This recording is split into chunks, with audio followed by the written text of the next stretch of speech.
Howdy guys, it's Joe here, and today I'm going to be talking to you guys about things that I see a lot of Grandmaster players doing in their games that really seems to be helping them win a lot more games that maybe you aren't doing. Now, of course, you might be doing a few of these, but I'm hoping that maybe you learn something new, or at least figure out something that you could apply again into your gameplay if you just kind of forgot it after not doing it for a long enough amount of time. Now, with that said, if you want to see any other tip videos like this in the future, at the top part of the screen right now, there is, of course, the card that can lead you to the playlist of these videos, and you can hit subscribe if you want to see any stuff like this as well. With that said, though, let's get straight onto this. Now, the first thing that I see a lot of Grandmaster players doing that I feel like is very important, that you should try to do the best you possibly can, is to play your main whenever you can. But if your main doesn't fit the team comp, fill. Change up your hero. That makes it that your team comp actually works, and go on from there. If you watch people like Raxu, if you watch people like DSP Stanky, whatever, any hero, you can see that, you know, they actually will fill into what needs to be taken if their role just doesn't happen to work that great. Maybe if you're playing Reborn offense like I do, and it's just not fitting with your team comp, you know, you have a slow poke comp with Orisa and with Reinhardt, and you're like, you know, this isn't working, you switch it off, you go someone else, you fill.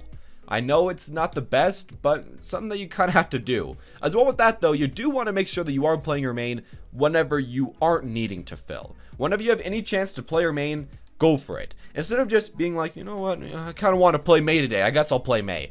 Don't just randomly play a hero because you randomly kind of want to play that hero. Leave that for quick play. Instead, just play your main and then fill it other times. That's very simple, but definitely one of the main things that you kind of have to do in order to win a lot of games. Because otherwise, you could just be throwing a ton of games, even if you're doing well, just because your team comp completely sucks. Now, secondly, the thing that I see is that once you get up to the Grandmaster level, people don't naturally, at least as much, at least a lot of the players that are climbing, complain, you know, way too much about other people with their hero pick. You know, if it's a Junkrat on offense, if it's a Widow on offense, if it's whatever, they'll accept it. They'll play it and they'll go on from there. What we see in a lot of lower levels is that you just kind of don't believe in your teammates. You just kind of rage at your teammates. You tell them to switch off. You tell them to stop. You tell them you can't do that. And while, you know, that might be a good idea, you might want to try to get them to a more meta pick.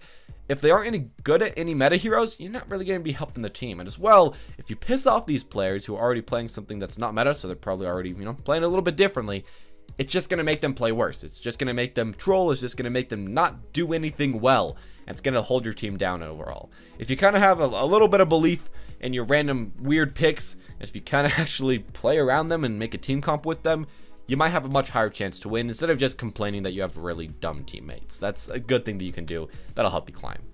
Now, the third thing that's, you know, probably one of the most obvious things, but I think that I see like every single Grandmaster player doing, or at least most of the really good players, is having low mouse sensitivity and large mouse pads. I know that sounds really dumb and like, you know, whatever, but it's so important to do this.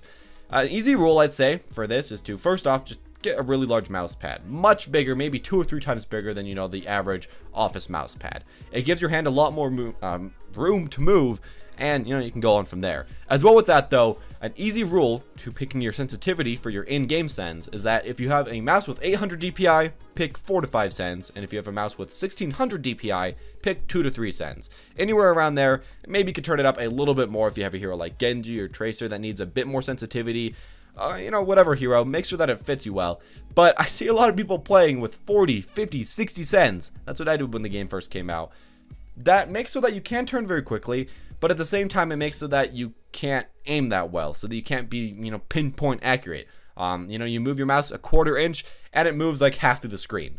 That's not what you want. And that's why you do need a big mouse pad, which only costs like $5, $6, maybe $10 if you're unlucky, because then you can actually move your mouse all over the place so that you can use that small amount of sensitivity, that small DPI. Of course, you can look up your own mouse DPI online.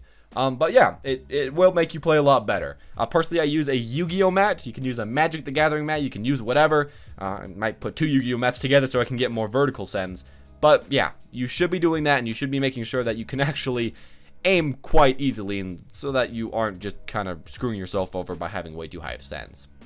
Now, a fourth thing that I see these players do that you probably don't is actually waiting for fights a lot of the time. They wait until their team's all there. They wait until they can get a pick. They wait until the tank's ahead of them.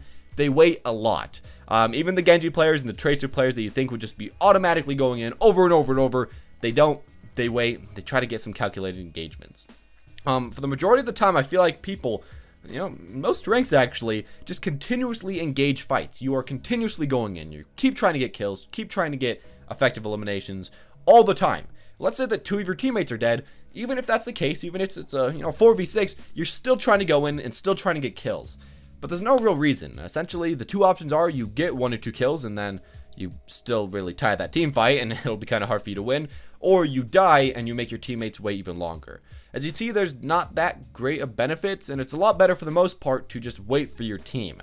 Now, I'd say especially if you are a Winston player, you have to do this. I see so many Winston players going in on 4v6s or maybe 5v6s, or just going in way before any of their teammates can do anything, way before any of their healers can actually get into range to heal them, anything like that, and then they just complain because their team never goes in.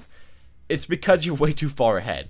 Wait up for your team, even if it takes a little bit longer than you'd like to, and go in with them. And just don't continuously engage fights. Don't just continuously go in. There's no real reason to do that. I guess unless you're Widow that's super far away on runes and you can get some nice picks. In any other case, yeah, don't do that.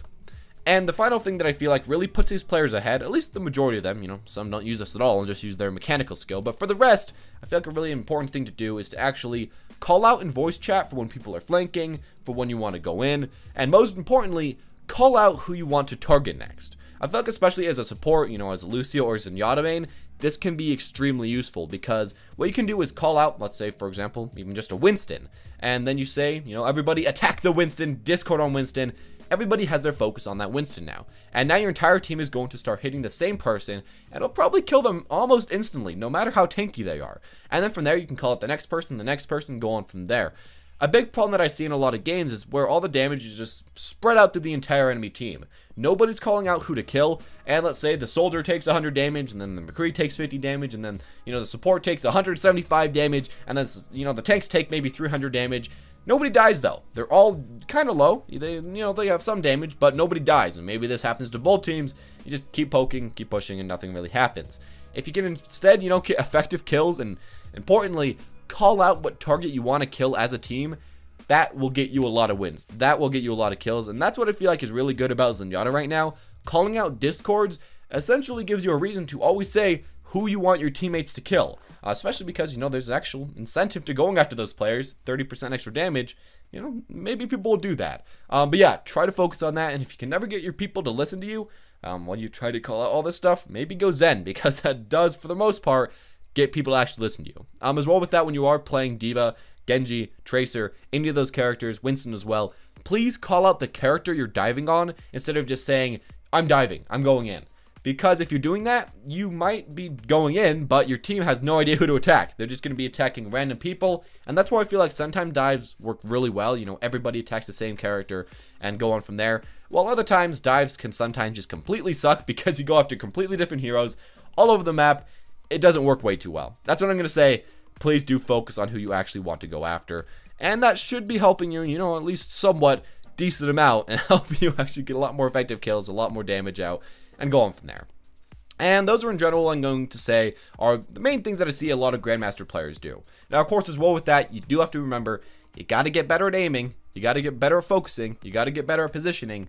All the main things in this game still do matter, probably just as much, or if maybe even more than what I've been saying so far. But I feel like these things are the main things you can improve on quickly, while, positioning, aiming, everything. That just does take a lot of time and a lot of effort, and, it just takes time, again, just to learn how to do that, which still is important, still is something you should try to do, but, that's all I can say about that. Just try to learn how to position and just try to learn how to aim a little bit better. And that's how you see a lot of these players that really don't talk much in chat, that don't really do much with their teammates, still do great. You see some players that are just streaming that, they're busy talking to their chat, but they're so godlike at their mechanics that they can still win anyways. So I guess you can take any different road, any way you want to get to Grandmaster, but there's a lot of different ways to do it, and a lot of different tips that can help you up there. But I'd definitely say, it's probably easier to have your team working together, coordinating together, actually getting a decent team comp, than just simply trying to get so dang good that you can just completely ignore your team and just go for a lot of kills and just, be amazing at accuracy, be amazing at everything. That does take a lot more time than simply just, becoming a really good team player. And this is a team game. I guess you can choose any way you want to, though. You don't have to play the most team-oriented way. You can play any way you really want to. But at least that's what I see a good amount of Grandmaster players doing that you probably don't. That is playing with their team and doing all the stuff I've said. Anyways, as always, guys, thank you all for watching. Hope you enjoyed. If you did, make sure to leave a like.